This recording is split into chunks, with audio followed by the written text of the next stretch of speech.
La santé mentale est clairement un sujet d'entreprise.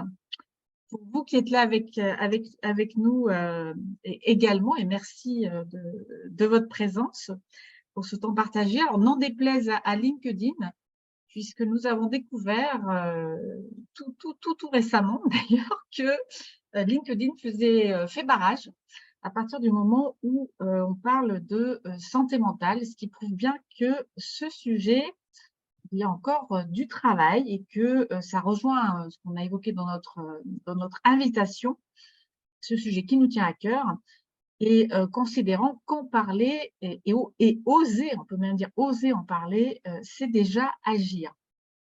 Donc, bienvenue à ce temps partagé où on va oser en parler, oser lier santé mentale et entreprise, ce qui va nous donner l'occasion d'aborder en quoi c'est un sujet d'entreprise, en quoi on peut même dire que c'est un enjeu pour l'entreprise.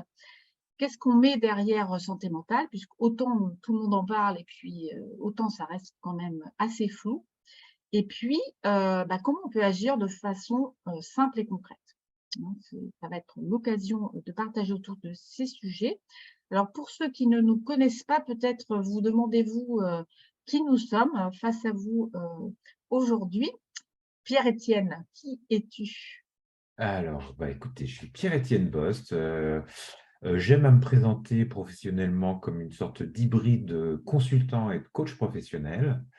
Ma dimension de consultant s'exerce plus largement auprès de l'Institut d'études et de sondage Opinionway, où je suis directeur conseil, particulièrement en charge des problématiques d'études sur les sujets de management, RH et transformation du travail.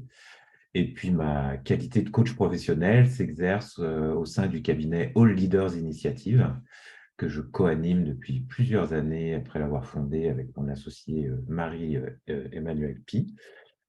Et nous accompagnons en fait sur la dimension relationnelle du travail, dont on va pas mal parler aussi, des organisations, des équipes ou des managers. Et toi, Anne, qui es-tu? Pierre-Étienne. Eh bien, donc après un parcours dans le monde bancaire et dans le consulting, j'ai décidé d'œuvrer pour la transformation de l'entreprise par l'humain en créant ma propre structure, donc en 2008, en devenant coach professionnel, avec effectivement deux sujets qui me tiennent particulièrement à cœur pour œuvrer à la transformation de l'entreprise par l'humain, le progrès managérial et la construction de collectifs qui jouent vraiment ensemble, hein. C'est ce qui m'anime. Et donc, effectivement, on se rejoint notamment avec Pierre-Étienne sur ce sujet de continuer à œuvrer dans la transformation de l'entreprise par l'humain avec ce sujet de la santé mentale parmi d'autres sujets qui nous lient. Alors, santé mentale, on le disait à l'instant, c'est quelque chose qui est à la fois dans toutes les voilà, c'est très galvaudé, on en parle beaucoup, et à la fois ça reste assez flou, voire mal compris, compliqué. Et alors, si on tape sur Google, c'est plutôt quand même appréhendé de façon négative, en sachant que quand elle est définie, eh bien, il y a plusieurs définitions qui sont à l'œuvre. Certaines vont mettre l'accent sur le bien-être psychologique, d'autres la voient au contraire comme l'absence de troubles psychiques. Alors, ce qui est intéressant, c'est cette définition positive que nous propose l'OMS, avec effectivement, c'est bien un état de bien-être dans lequel une personne peut se réaliser, surmonter les tensions normales de la vie, accomplir un travail productif et contribuer à la vie de sa communauté. Donc, on voit qu'effectivement, il y a cette appréhension positive, en sachant qu'on peut considérer la santé mentale comme une espèce de continuum avec, qui va d'un état de bonne santé mentale à la maladie mentale, et en sachant que chacun d'entre nous, nous naviguons sur ce continuum tout au long de notre vie, voire même d'ailleurs au cours d'une journée. et il y a plein de choses potentiellement qui arrivent, hein. L'environnement nous envoie en permanence, hein, des éléments qui font que, ben, ça va nous tirer d'un côté ou l'autre de ce continuum. C'est normal, hein, et si on avait l'occasion de partager, on passe tous, hein, par des phases de haut, des phases de bas, des moments de spleen, voire d'idées sombres. C'est pas pour autant que ça va révéler un problème psychique.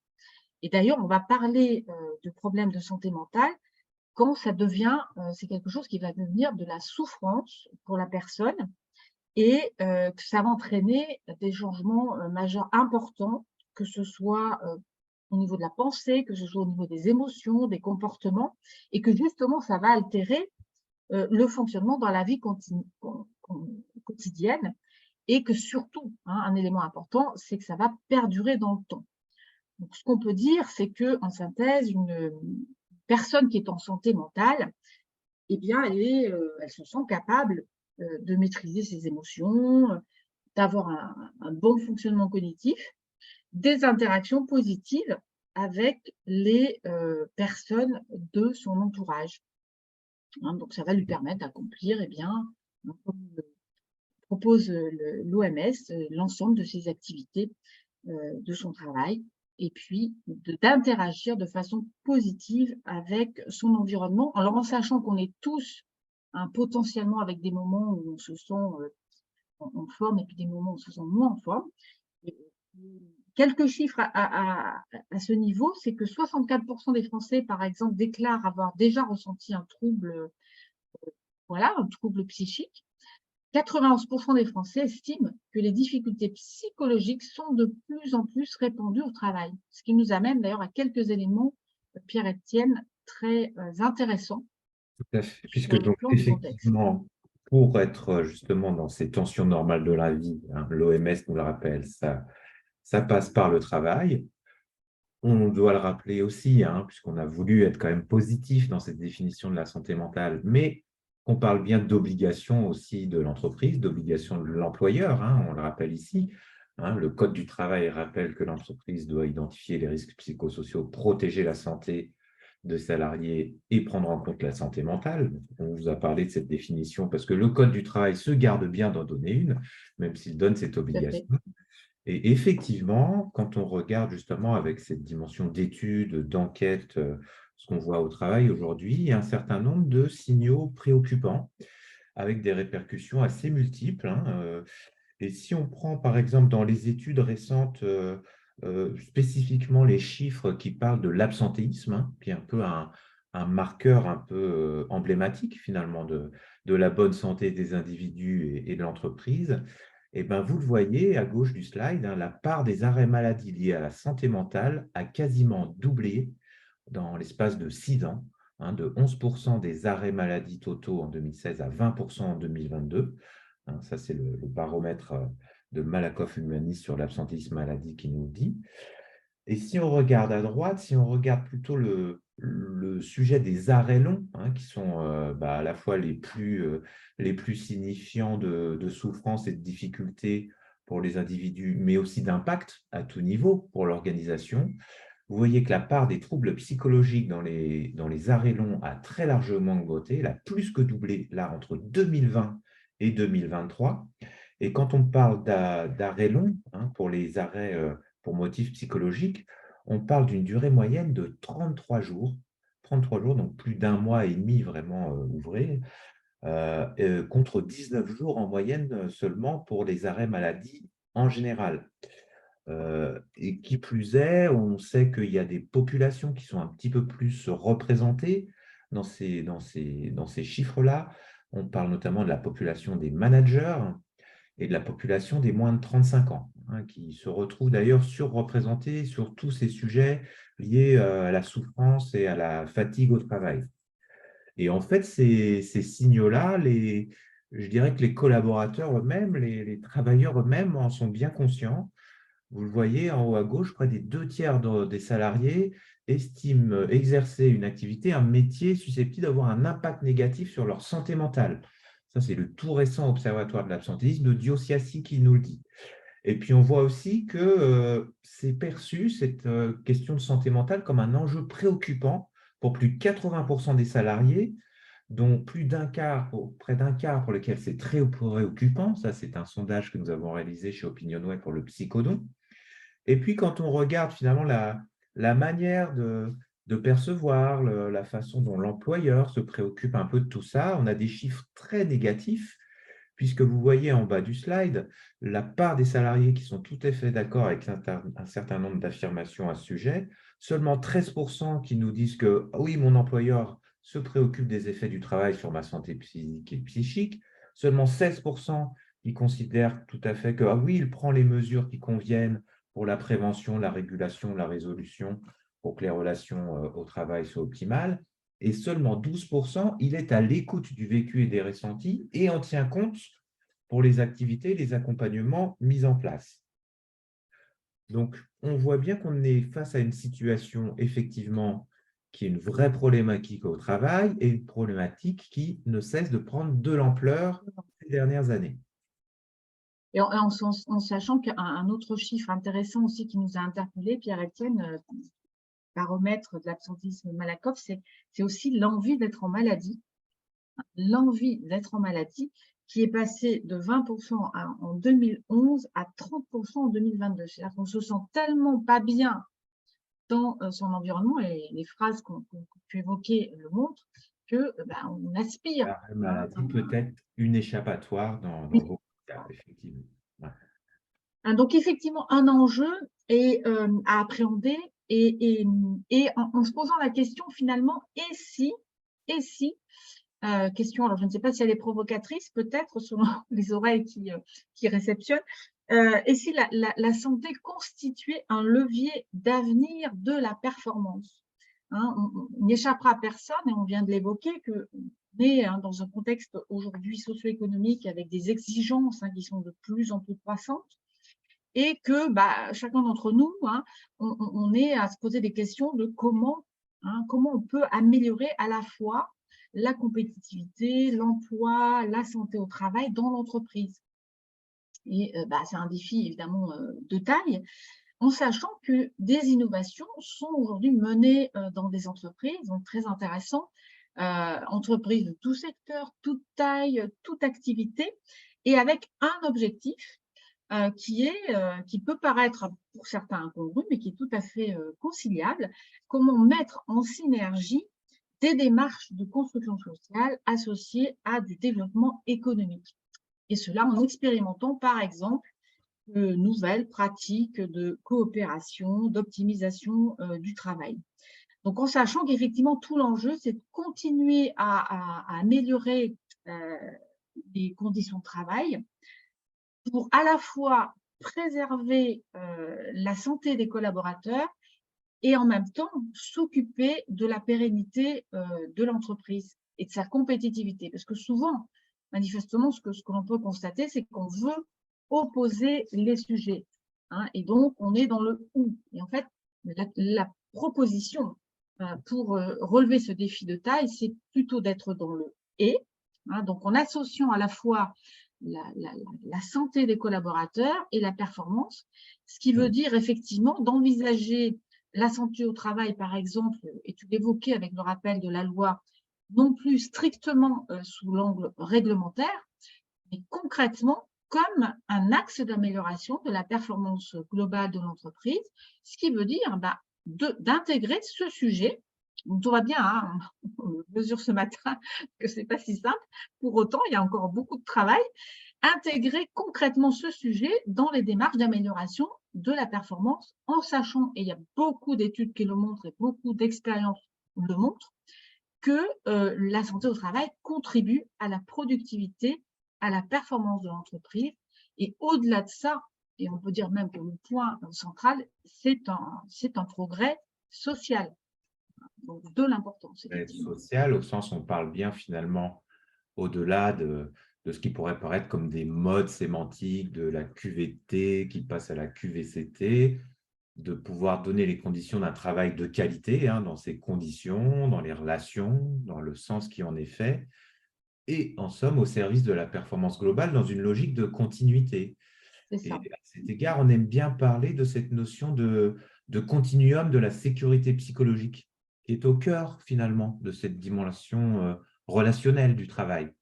Alors, la sécurité psychologique, qu'est-ce que c'est? Si on le dit très simplement, c'est d'être dans un environnement tel qu'on est certain que l'on peut s'exprimer sans avoir à craindre un retour négatif, qu'il soit direct ou différé, et que s'exprimer soit simplement poser une question, exprimer un doute ou émettre une contribution, avoir une initiative, être créatif, hein.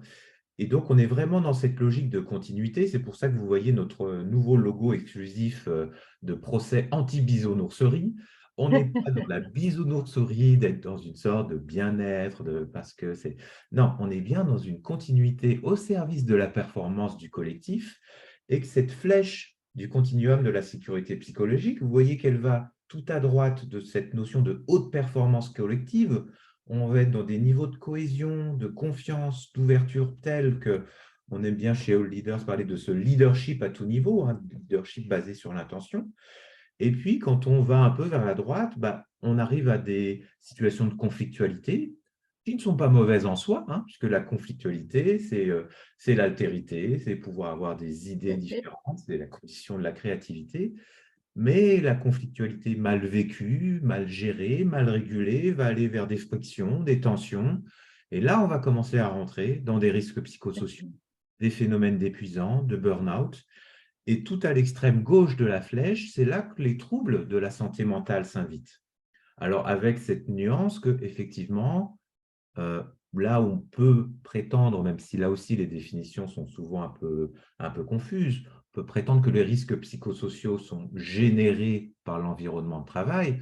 Les troubles de la santé mentale ne vont pas être exclusivement dus à l'environnement de travail, mais ils vont s'inviter au travail, comme on l'a vu dans la définition de l'OMS. C'est un des espaces d'expression de tout un chacun.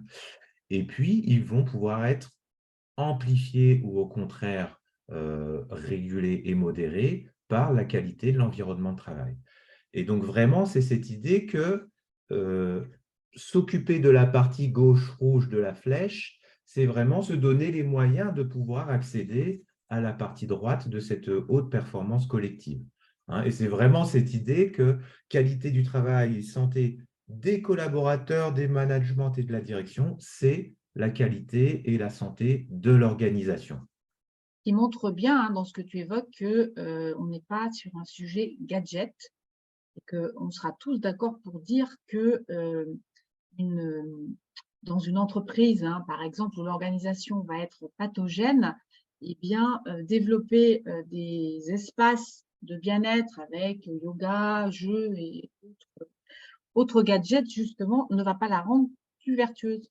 Et que c'est bien, effectivement, en pouvant aborder les difficultés rencontrées dans le travail, permettre la résolution de ces difficultés en équipe, que l'entreprise va progresser sur ces deux axes, hein, que sont la santé et la performance. C'est surtout pas un gadget, effectivement. Donc, c'est cette idée que c'est un enjeu qui peut et qui doit donc être l'affaire de tous, hein, comme on l'évoque, hein, tu vas nous en parler, avec Comme cette notion d'attention intra-organisationnelle, un concept qu'on a développé avec Marie-Luce Stéphan, hein, qui est à la fois coach, médiatrice et enseignante-chercheuse, et qui permet d'avancer dans la compréhension, puis aussi dans l'accompagnement et l'intervention.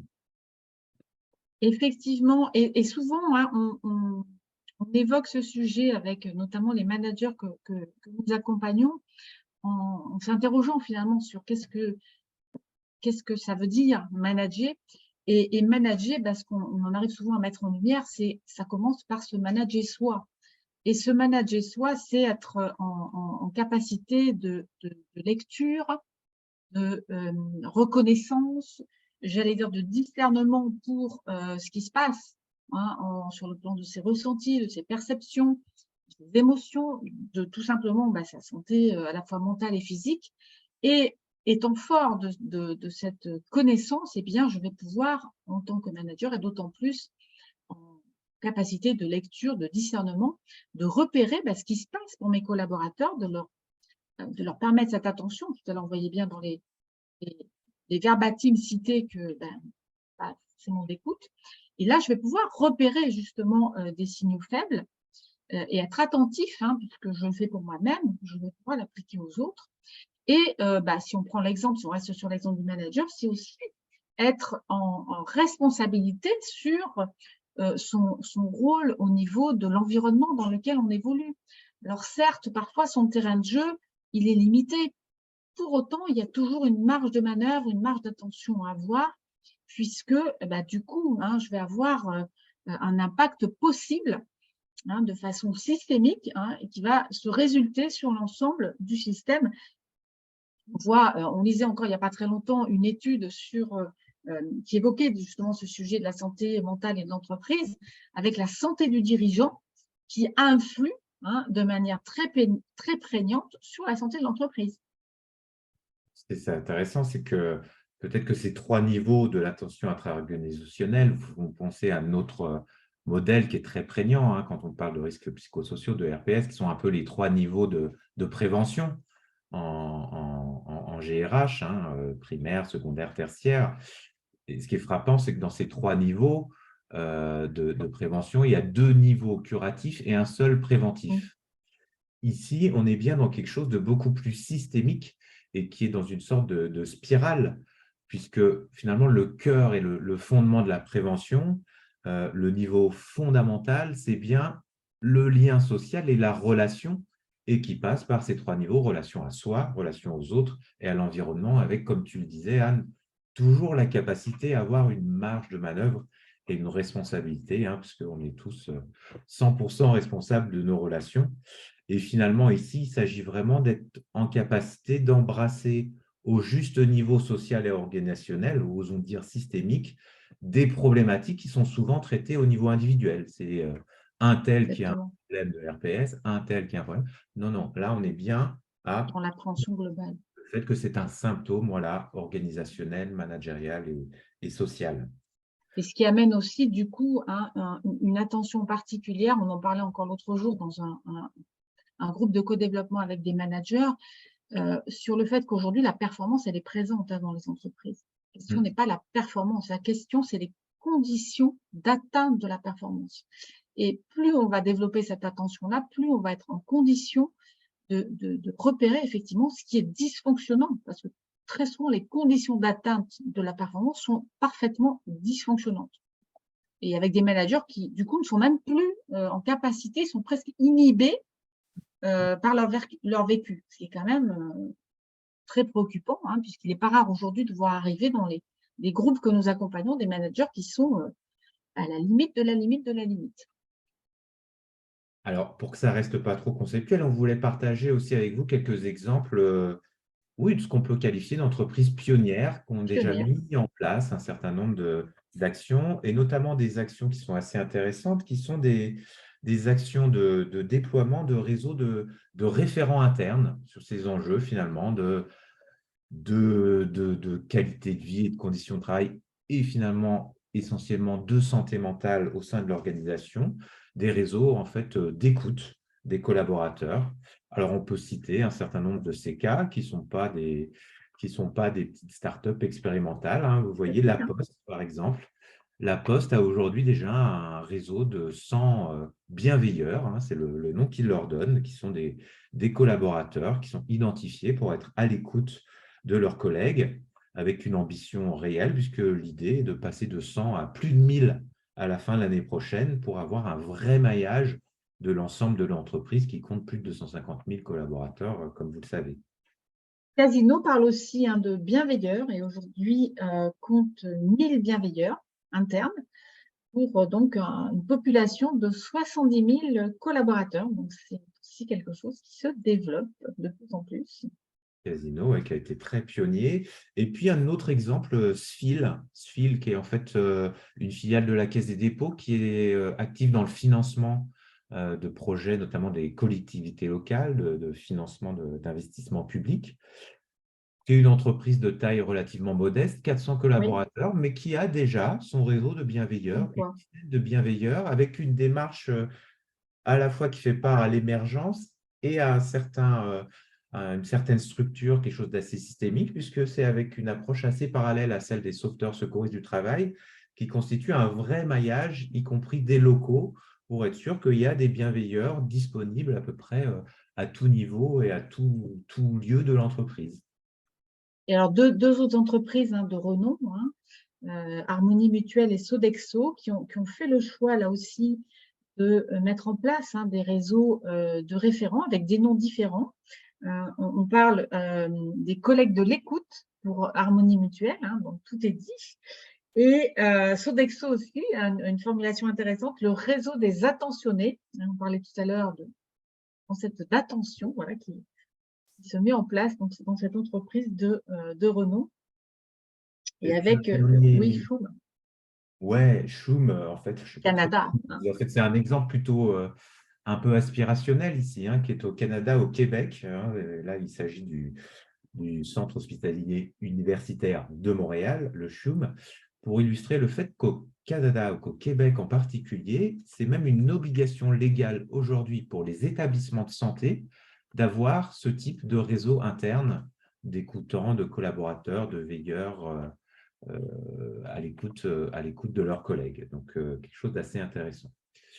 Et Et puis, puis, voilà, on peut on parlait élargir cette aussi, initiative, Anne, je pense. ouais, intéressant, qui nous a interpellés sur des logiques de croissance, puisqu'on se dit souvent, quand tout va bien, il y a la croissance, la performance, donc quelle utilité. Et pourtant, les logiques de croissance posent justement une question d'être attentif à ce que la croissance, voire l'hypercroissance, peut avoir comme impact potentiel sur la détérioration de la santé mentale. En tout cas, ça pourrait y conduire.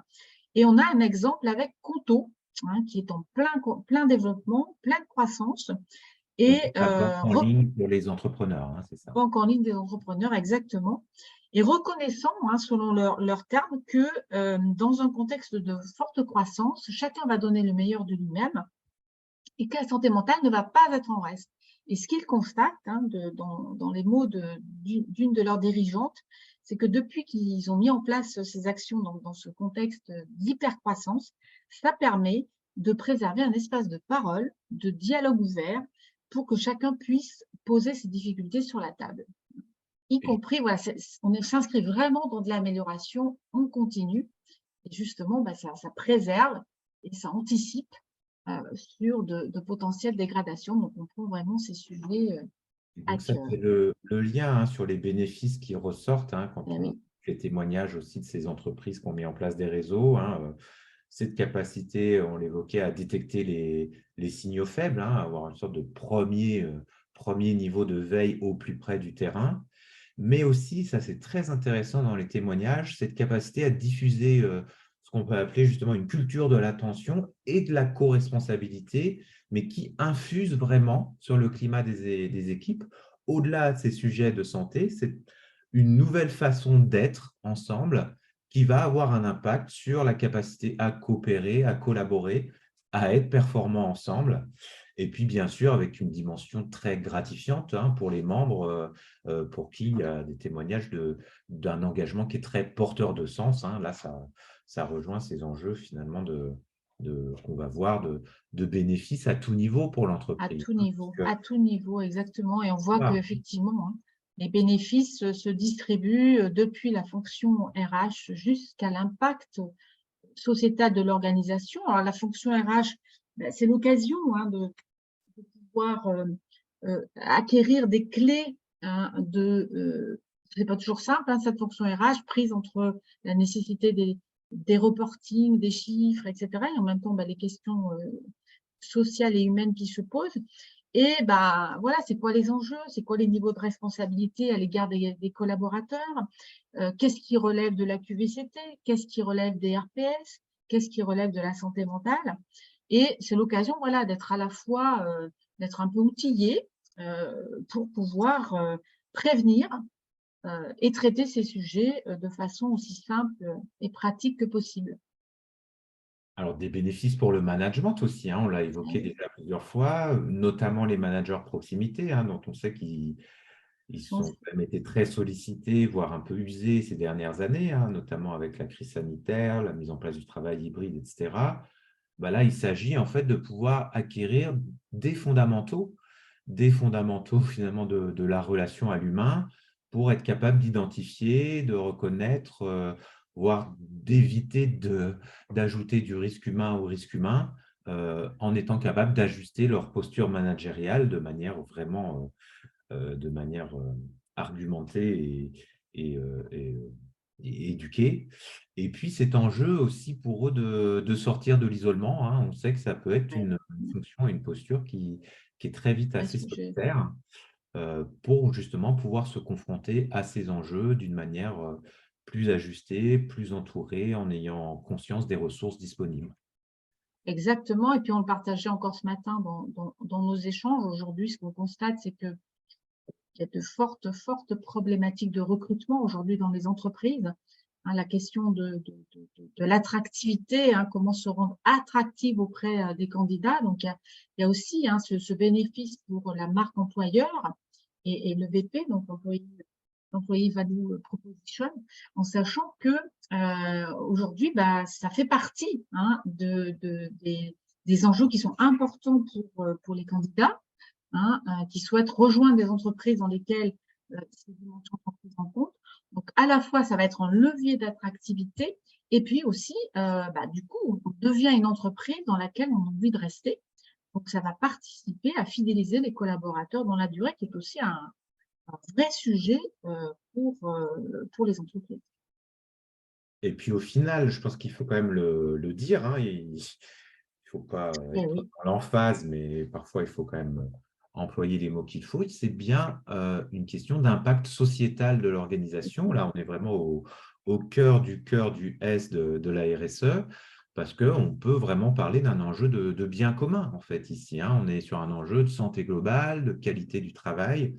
On est vraiment au cœur de l'impact de l'organisation. Et puis, s'il faut rester quand même un peu utilitaire, hein, on peut rappeler que ces aspects-là sont potentiellement identifiables parmi les indicateurs de performance extra-financière, hein, les fameux indicateurs ESG. Donc là aussi, au cœur du S de ESG, dont on sait qu'ils sont particulièrement regardés par beaucoup d'investisseurs aujourd'hui. Donc, en somme, hein, ce qu'on pouvait dire, hein, c'est encore rappeler une fois qu'un corps social, donc autrement dit une organisation saine, c'est la condition d'une performance à la fois économique, sociale et environnementale durable au travail aujourd'hui. et en Alors, sachant, hein, comme tu l'évoques, que l'entreprise a quand même un rôle, hein, citoyen, ne pas dire politique, et que c'est vraiment un lieu privilégié, et on le voit bien, euh, au développement, hein, de ces sujets. Alors, on mesure qu'à ce stade, ça peut avoir un côté un peu vertigineux, toutes ces dimensions, tous ces enjeux, l'affaire de tous. Donc, c'était important pour nous de remettre ça aussi dans une logique de bah, qu'est-ce que peut être un premier pas simple, adressable, pratique dans cette direction de l'appréhension de la santé mentale en entreprise. Des questions, hein, et qu'on s'est posées d'ailleurs nous aussi, hein, en tant que Ouais. professionnels de l'accompagnement, et mesurant, hein, notre responsabilité à justement oser, hein, prendre ces sujets en main. Et on s'est dit, bah, comment on peut faire? Et partons du principe que parmi notre responsabilité, bah, c'est de s'appliquer à nous-mêmes, hein, ce que l'on va promouvoir dans les entreprises. Et bien, avec Pierre-Étienne, on a fait le choix de nous former au premier secours en santé mentale. Donc, pour effectivement, bah, s'acculturer, hein, s'approprier ce sujet pour pouvoir en parler. Et avec un stage, alors c'est assez simple, hein, sur le format, puisque c'est un stage de 2 jours qui bah, permet d'apprendre les savoir-faire basiques, avec un objectif qui est quand même pas des moindres, hein, de démystifier sur les problèmes de santé mentale, se saisir aussi bah, de l'ampleur, hein, que ça représente. Puis c'est l'occasion bah, d'augmenter les savoirs, hein, autour de ce sujet de la santé mentale, sans compter le fait que bah, on apprend de façon très concrète à agir dès les premiers signes que l'on peut observer chez une personne. Peut-être parmi vous, y en a-t-il qui sont formés au premier secours en santé physique, hein, qui est plus connu? Eh bien, il y a ce fameux plan d'action, hein, protéger, alerter, secourir. Donc, en premier secours en santé mentale, il y a aussi le plan d'action que l'on s'approprie pour pouvoir aider, hein, on apprend à aider, hein, sur ce sujet de la santé mentale de façon très pratico-pratique. Et évidemment, dans notre responsabilité en tant qu'accompagnant des entreprises, on est allé plus loin avec Pierre-Étienne en allant faire la formation qui nous permet aujourd'hui d'être formateur accrédité. Et donc, en sachant qu'effectivement, pour délivrer ces programmes, accompagner les entreprises sur ces sujets-là, effectivement, seuls les formateurs accrédités peuvent aujourd'hui intervenir auprès des entreprises et autres lieux de développement de ces sujets. Par expérience, hein, ce que nous constatons jusqu'ici, eh bien, c'est que dans les entreprises, l'impact va être d'autant plus fort à partir du moment où le sujet est pris en main et approprié par les comités de direction, les COMEX, qui ensuite le démultiplient auprès des communautés de managers et qui ensuite, voilà, ça redescend en cascade auprès des collaborateurs. C'est une manière assez simple, il faut bien le dire, assez pratique, concrète, de commencer à acculturer l'entreprise et d'ouvrir la parole et l'action sur des sujets dont on est d'accord pour dire que ce n'est pas si simple. Et pour autant, voilà, on a une manière simple d'agir. De rentrer, tout à fait. Et avec aussi le fait que on est sur quelque chose qui est, comme on l'évoque, un programme standardisé, reconnu, citoyen éducatif. Donc, même dans un environnement d'entreprise où ça peut être un sujet un peu délicat, Oui, et bien dans quelque chose d'abordable sans être, entre guillemets, trop engageant. On n'est pas en train de lancer une politique RH sur le sujet. C'est juste un premier pas, qui est quelque chose qu'on a pu entendre comme intérêt, hein, pour cette approche par le programme PSSM chez certains RH pour qui, voilà, il peut, et on peut le comprendre, y avoir un peu cette crainte d'ouvrir la boîte de Pandore sur ce genre de sujet. souvent. Là, on est vraiment sur un premier pas tout à fait indiqué. Le temps tourne, donc il est temps un peu de conclure pour pouvoir échanger avec vous. En conclusion, hein, juste en rappel, hein, quoi qu'en dise LinkedIn, santé et mentale et entreprise ont toutes les raisons de s'articuler. On l'a vu, un enjeu qui s'affirme de plus en plus. On a vu les chiffres, notamment sur l'absentéisme. On a vu que c'est un enjeu à appréhender globalement, de manière vraiment systémique, hein, que c'est bien un enjeu de performance globale en réalité, que ça peut et doit être l'affaire de tous, ce qui, pour être vertigineux, peut quand même être abordé de manière simple et pragmatique. Un moyen qu'on vient d'indiquer, c'est ce fameux programme PSSM France, Premier secours en santé mentale. Et Et qui évidemment, Anne, s'inscrit, voilà, qui s'inscrit pour nous, hein, comme un continuum, hein, dans nos engagements, hein, auprès des entreprises, au service donc de cette transformation d'entreprise par l'humain, avec voilà, nous on a à cœur effectivement d'intervenir en mode projet, hein, là aussi de façon globale et systémique, en construisant des dispositifs ad hoc personnalisés au contexte de l'entreprise. Donc ça passe par des actions d'ingénierie, hein, pour concevoir, co-concevoir, hein, des programmes et des accompagnements adaptés. Les programmes managériaux dont on parlait, de professionnalisation du management, où on va intégrer justement cette session de 2 jours, hein, dédiée à la santé mentale, des actions de sensibilisation, puisqu'on a cessé de le répéter, ça concerne toutes les strates de l'entreprise, hein, et le fait d'en parler, hein, encore une fois, c'est déjà agir. Et puis, ces communautés de référence, c'est l'occasion de mettre en place, hein, des actions d'accompagnement, d'animation, de suivi dans le temps. Et puis, nous sommes particulièrement attentifs à l'amélioration en continu et aux effets dans la durée, hein, dans nos actions d'accompagnement. Et tout le monde sera d'accord pour dire que, je pense, tout ce qui se mesure s'améliore, hein. Donc, nous associons depuis peu nos actions d'accompagnement à de la mesure d'impact, pour justement s'assurer des voilà. effets dans la durée. Voilà ce qu'on voulait partager. Alors, comme chaque fois que c'est des sujets passionnants, on a pris un peu plus de temps qu'on l'escomptait, mais on reste bien sûr disponible pour des questions, des retours aussi d'expérience de votre part, que ce soit en direct, par la parole ou à travers le chat. N'hésitez pas.